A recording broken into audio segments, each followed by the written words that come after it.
दोस्तों हाल ही में मैंने जिम्बातन शिरातल मुस्ताकिम नामक एक Indonesian supernatural splatter horror film देखा है और इस फिल्म को बाउंटी उमारा डायरेक्ट करे हैं। IMDb पे फिल्म को मिले हैं 5.1 स्टार्स आउट ऑफ 10 और रॉटेन टोमेटोज पे इस फिल्म की रेटिंग्स अवेलेबल नहीं है। तो आज की वीडियो में हम फिल्म की कहानी को जानते हुए इसकी एंडिंग पे बातें करेंगे। अब वीडियो शुरू करने से पहले मेरी आप सभी से एक रिक्वेस्ट है कि अगर आपको ये वीडियो पसंद आती है तो वीडियो को लाइक और चैनल को सब्सक्राइब भी जरूर कीजिएगा। So now with that said, let's roll the intro.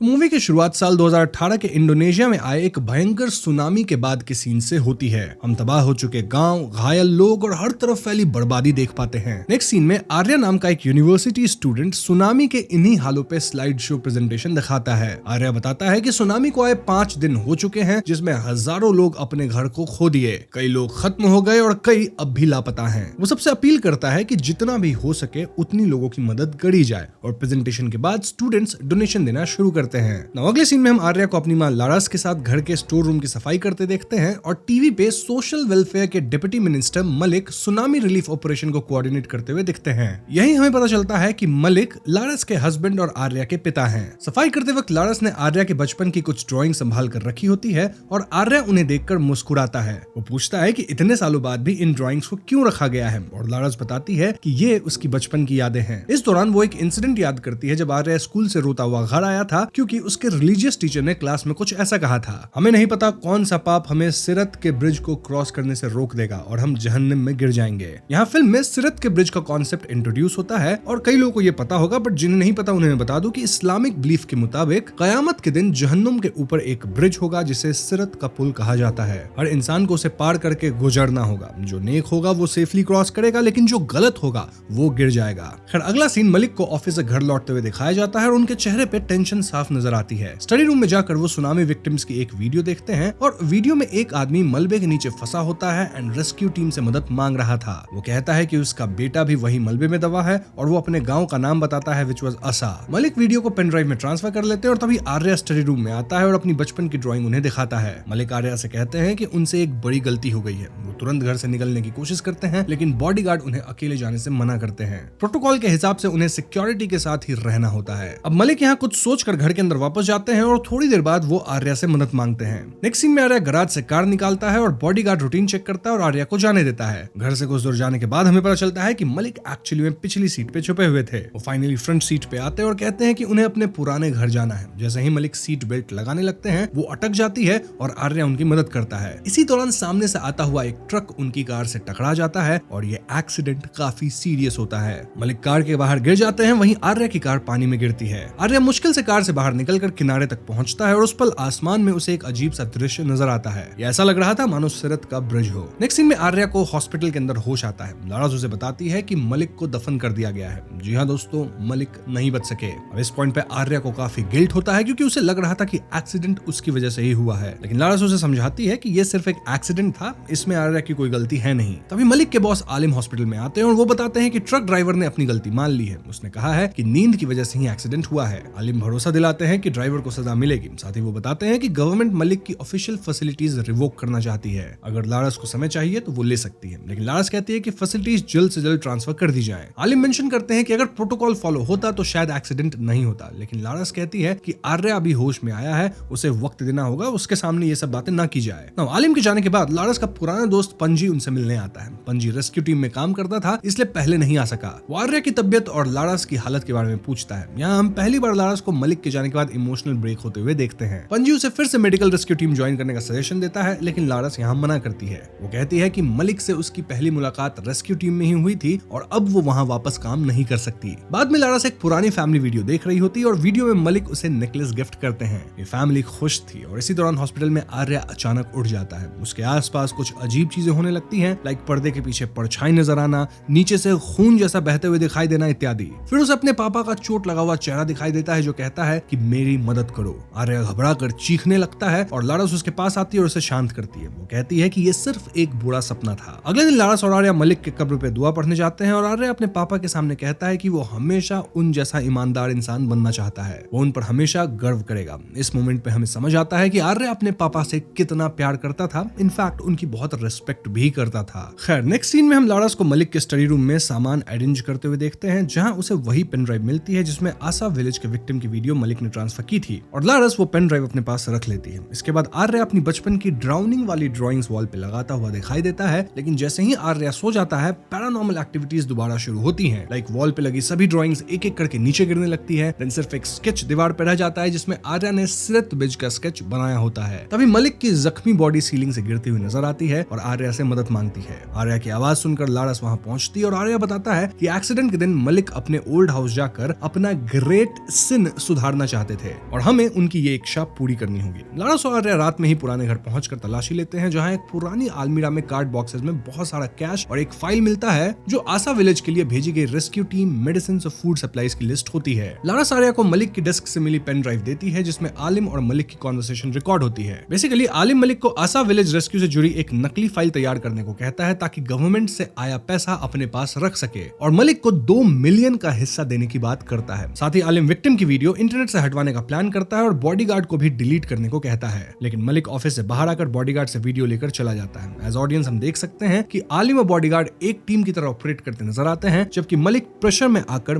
मजबूरी में आलिम के ऑर्डर्स फॉलो करता है। मतलब भले वो विक्टिम्स के साथ फ्रॉड करना नहीं चाहता था, लेकिन अंततः हुआ शायद वही। तो रिकॉर्डिंग, कैश और फाइल देखकर लारस और आर्या को सच समझ में आ जाता है। आर्या मानता है कि सब आलिम का किया हुआ है और उसके पापा गलत नहीं हो सकते, लेकिन लारस प्रूफ के साथ बताती है कि मलिक ने भी इस फ्रॉड में हिस्सा लिया था। अगले सीन में लारस की मेमोरी दिखाई जाती है जहां मलिक उसे नेकलेस पहनाता है और वो खुश होती है। तभी सराउंडिंग्स पैरानॉर्मल हो जाती है और मिरर में जख्मी मलिक नजर आता है जो पूछता है कि क्या तुम नेकलेस पाकर खुश हो, और लारस कहती है कि उसके आसपास सुनामी विक्टिम्स की बॉडीज पड़ी हैं। वो घबरा कर बाहर भागती है, लेकिन घायल विक्टिम्स उस पर गिर जाती हैं और तभी वो नींद से जागती है, यानी it was just a nightmare. इसके बाद सीन पंजी पे शिफ्ट होता है जो सुनामी विक्टिम्स के लिए रेस्क्यू टीम के साथ काम कर रहा होता है। अंधेरे में उसे घायल आदमी देखता है और पंजी उसकी मदद करता है। देन पूछता है कि वो कहां से आ रहा है एंड देन गाड़ी उसके साथ जो है उसके अंदर क्या है। आदमी बताता है कि गाड़ी में उसकी वाइफ की बॉडी है और आसा विलेज में कोई मदद नहीं पहुंची, इसीलिए वो खुद उसे ढूंढ कर अपने गांव दफनाने ले जा रहा है। पंजी रेस्क्यू टीम को घायल आदमी की मदद करने के लिए कहता है और खुद आसा विलेज की रेस्क्यू फाइल चेक करता है जिसमें क्लियरली मेंशन होता है कि पूरी टीम मेडिसिन और फूड के साथ भेजी जा चुकी है। लेकिन जब पंजी लिस्ट में दिए गए रेस्क्यू वर्कर्स को सिस्टम में ट्रेस करता है तो उसे एक भी मेंबर का कोई ऑफिशियल रिकॉर्ड नहीं मिलता, जिससे उसका डाउट और गहरा हो जाता है। यहाँ सीन शिफ्ट होकर आर्या पे आती है जो कि आलिम के ऑफिस पहुंचकर उसके सामने सभी फाइल्स रख देता है और सीधा जवाब मांगता है। आलिम बिना घबराए पूरा इल्जाम मलिक पे डाल देता है और वो बिल्कुल नॉर्मल टोन में आर्या से कहता है कि मलिक ने जो भी किया अपनी फैमिली को खुश रखने के लिए किया और मैं भी जो करता हूँ अपनी फैमिली को सेफ रखने के लिए ही करता हूँ। उसकी कामनेस इस सिचुएशन को और अनसेटलिंग बना देती है।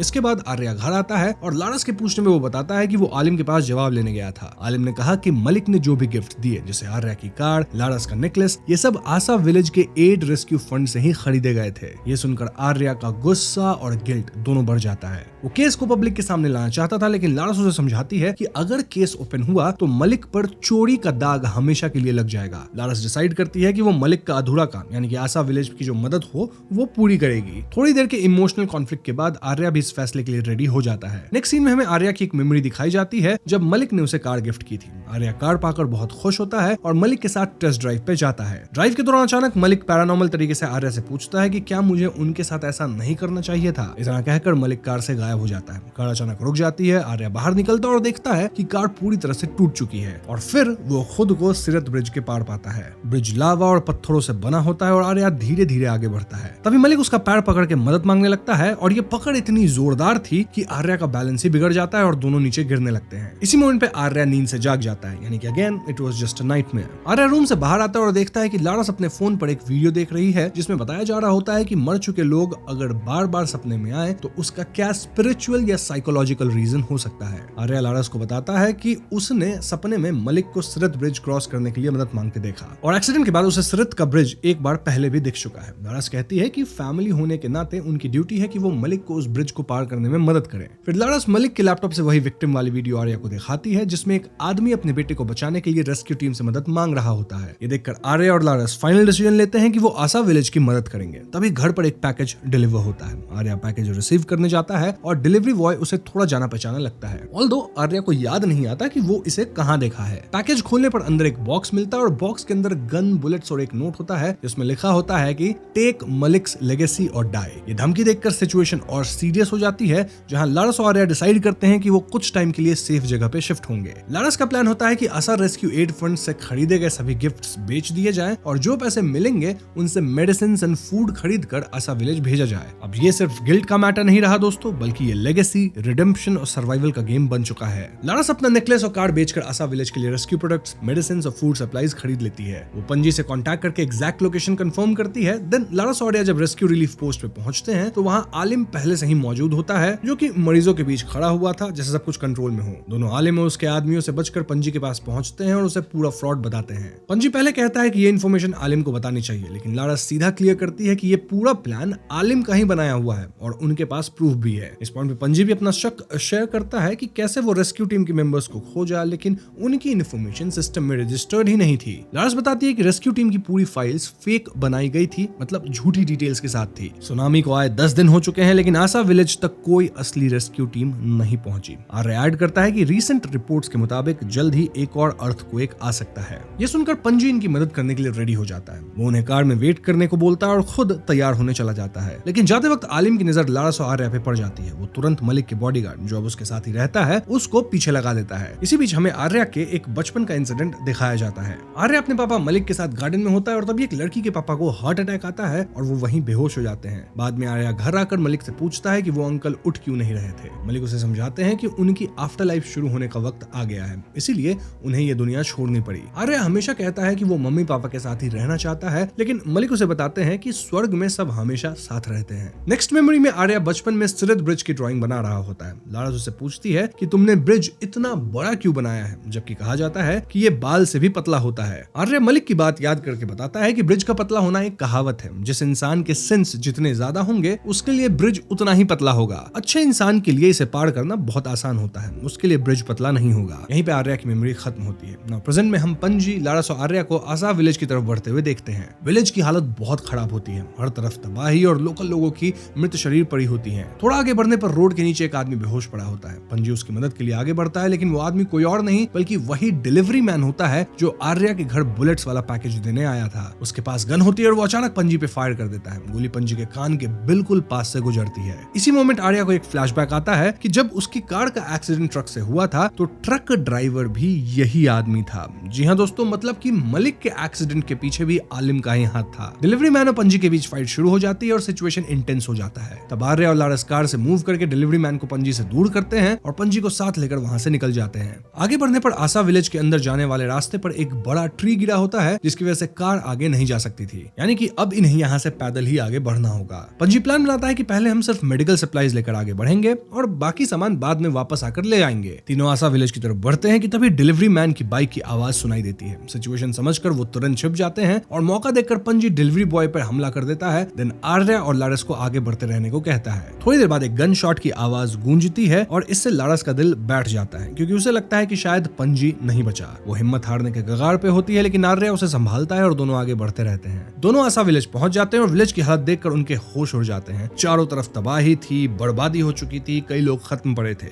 इट वाज क्लियर कि यहाँ रेस्क्यू टीम की बहुत ज्यादा जरूरत है। तभी एक बस के अंदर से मदद की आवाज आती है और वहाँ एक औरत अपने छोटे बच्चे को पकड़कर मदद मांग रही थी। आर्या उसे बस से बाहर निकालता है और लारस बच्चे को चेक करती है, लेकिन बच्चा इस दुनिया से जा चुका होता है। ये देखकर लारस पूरी तरह से ब्रेक डाउन हो जाती है। इसी बीच वो औरत अचानक वर्म्स यानी कीड़े होते हैं ना, वो वॉमिट करने लगती है और कुछ ही पलों में वो भी दम तोड़ देती है। सीन और भी डिस्टर्बिंग हो जाता है, लेकिन इसी दर्द के बीच लारस खुद को संभालती है और आर्या को फिर से हिम्मत देती है। दोनों फिर से जिंदा विक्टिम्स की तलाश में निकल पड़ते हैं। तभी आर्या को मदद मांगते हुए एक आदमी की आवाज सुनाई देती है। पहले वो इसे विक्टिम समझता है, लेकिन अगेन ये डिलीवरी मैन ही होता है। वो आर्या पर गन तान कर उसे शूट करने ही वाला होता है कि पीछे से पंजी उस पर हमला कर देता है। जी हाँ, पंजी जिंदा है, मतलब घायल जरूर था, लेकिन वो हिम्मत नहीं हारा था और जिंदा भी था। डिलीवरी मैन और पंजी के बीच फिर से हाथापाई शुरू हो जाती है और इस बार डिलीवरी मैन भारी पड़ता है और पंजी को हराकर खत्म भी कर देता है। आगे हम लारस को डिलीवरी मैन पे हमला करते हुए देखते हैं, लेकिन वो भी उसके सामने टिक नहीं पाती। आर्या भी पूरी कोशिश करता है, लेकिन वो भी डिलीवरी मैन से हार नहीं वाला होता है। लेकिन अभी अचानक अर्थक्वेक आता है, इससे जमीन हिलने लगती है और इसी अफरा तफरी में लारस डिलीवरी मैन को जोर से धक्का देती है। अर्थक्वेक के झटकों से एक टूटी हुई छत उन पे गिरती है और इससे लारस को तो कम चोट आती है, मतलब आर्या भी बाहर निकल जाता है, लेकिन डिलीवरी मैन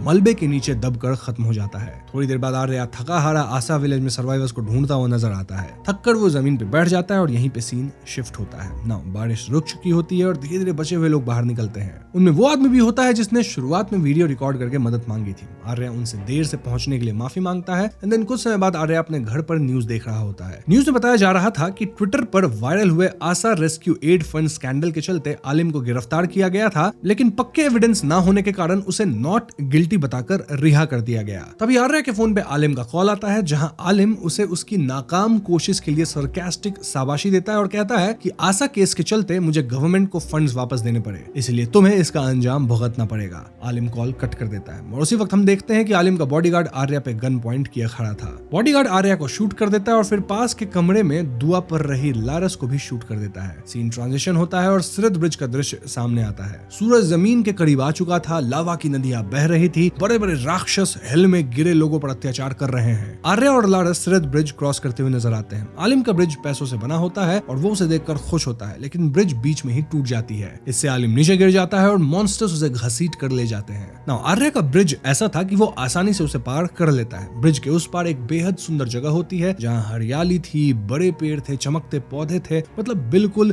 स्वर्ग जैसा दृश्य। वहाँ आर्या को अपनी माँ नजर आती है, जो पहले ही ब्रिज क्रॉस कर चुकी थी। माँ बेटे का रियूनियन इमोशनल होता है, लेकिन दोनों मलिक को ढूंढने लगते हैं। तभी वो देखते हैं कि मलिक ब्रिज क्रॉस करने की कोशिश कर रहा था। मलिक का ब्रिज आर्या जैसा आसान नहीं होता, वो पत्थरों से बना होता है जिसे मलिक संभल संभल कर पार कर रहा होता है। तभी ब्रिज हिलने लगता है और मलिक गिरने लगता है, लेकिन वो अपनी फैमिली के साथ बिताए हुए अच्छे पल याद करता है। हिम्मत जुटाकर वो फिर से ब्रिज पकड़ता है और चलना शुरू करता है। फिर भी मलिक ब्रिज क्रॉस नहीं कर पाता और नीचे गिर जाता। यहीं पे फिल्म खत्म हो जाती है। तो दोस्तों, ये थी जंबातन शिरातल मुस्ताकिम फिल्म की कहानी। और अब बात करते हैं फिल्म से जुड़ी कुछ इंटरेस्टिंग थियरीज पे। पर उससे पहले हम बात करते हैं मूवी के टाइटल की, जिसका मतलब होता है सिरत ब्रिज। सिंपल शब्दों में समझे तो सिरत ब्रिज एक ऐसा ब्रिज माना जाता है जो आफ्टर लाइफ में होता है। ये बहुत पतला होता है, मतलब बाल से भी पतला, और इसकी धार तलवार से भी तेज होती है। कहते हैं हर इंसान को अपने कर्मों के हिसाब से इस ब्रिज को क्रॉस करना पड़ता है। जिसके सेंस ज्यादा होंगे उसके लिए ब्रिज और मुश्किल होगा, और जो ईमानदार और साफ दिल का इंसान होगा उसके लिए रास्ता आसान होगा। इस मूवी में सिरत ब्रिज एक रिलीजियस कॉन्सेप्ट तो है ही, साथ ही ये गिल्ट, रिडेम्पशन और जस्टिस का सिंबॉलिक रिप्रेजेंटेशन भी बन जाता है। हर कैरेक्टर का ब्रिज अलग है, क्योंकि हर इंसान की कॉन्शियंस अलग थी, उनके कर्म अलग थे।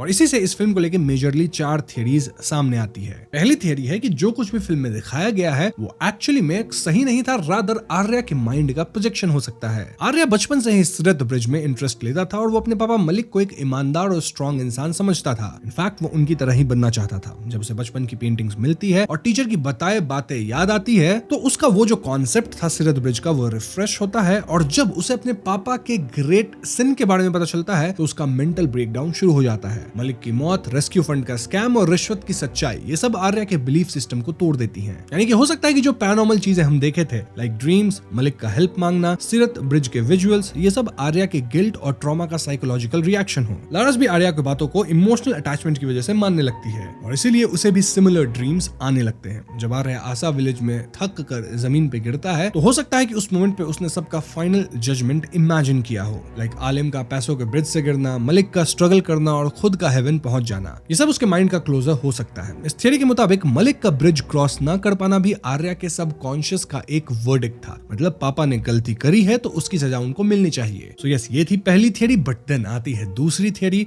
जो कहता है कि जो कुछ भी इस मूवी में हुआ है वो सब रियल था। इस थियरी के हिसाब से मलिक सच में अपनी गलतियों पर पछताता है, इसलिए हर सपने में वो आर्या से मदद मांगता है। क्यों मदद मांग रहा था? ऑफ कोर्स सिरत ब्रिज को क्रॉस करने के लिए। लारस को भी ड्रीम आना इस बात का सिग्नल होता है कि ये सिर्फ साइकोलॉजिकल नहीं बल्कि स्पिरिचुअल कनेक्शन था। मलिक चाहता था कि आशा विलेज की मदद हो ताकि उसका ग्रेट सिन हल्का हो सके। बट देन यहाँ क्वेश्चन ये आता है कि अगर मलिक मदद मांगने आ सकता था तो वो फिर आर्या और लारस की जब डिलीवरी मैन से लड़ाई हो रही थी तो उसमें मदद करने क्यों नहीं आया? देन हम आफ्टर वर्ल्ड में आलिम को भी देखते हैं, जबकि रियल वर्ल्ड में हमें आलिम को खत्म होते हुए दिखाया नहीं गया। मोर ओवर बॉडीगार्ड का भी एंड क्लियर नहीं था, डिलीवरी मैन को भी हम आफ्टर वर्ल्ड में नहीं देखे। इनफैक्ट पंजी का ब्रिज क्रॉसिंग भी हमें नहीं दिखाया गया है। इसीलिए इस थियरी में कई चीजें छूट जाती हैं और इसलिए हम बढ़ते हैं तीसरे थियरी की तरफ, जो कि सिरत ब्रिज को एज मोरल जस्टिस सिस्टम दिखाता है। एक और एंगल हो सकता है कि सिरत ब्रिज इस मूवी में डिवाइन कोड का मेटाफर हो। यहाँ कोई फिजिकल घोस्ट नहीं, कोई टिपिकल हॉरर लॉजिक नहीं, बल्कि हर इंसान अपने कॉन्साइंस के हिसाब से जज होता है। आलिम का ब्रिज पैसों का इसलिए बना था क्योंकि उसने जिंदगी भर सिर्फ पैसों को वैल्यू दिया। एंड आलिम भी आफ्टर लाइफ में इसलिए दिखा क्योंकि शायद आफ्टर लाइफ में टाइम उस तरह से काम नहीं करती जैसा हम सोचते हैं। यानी वहां आपसे रिलेटेड जितने लोग हैं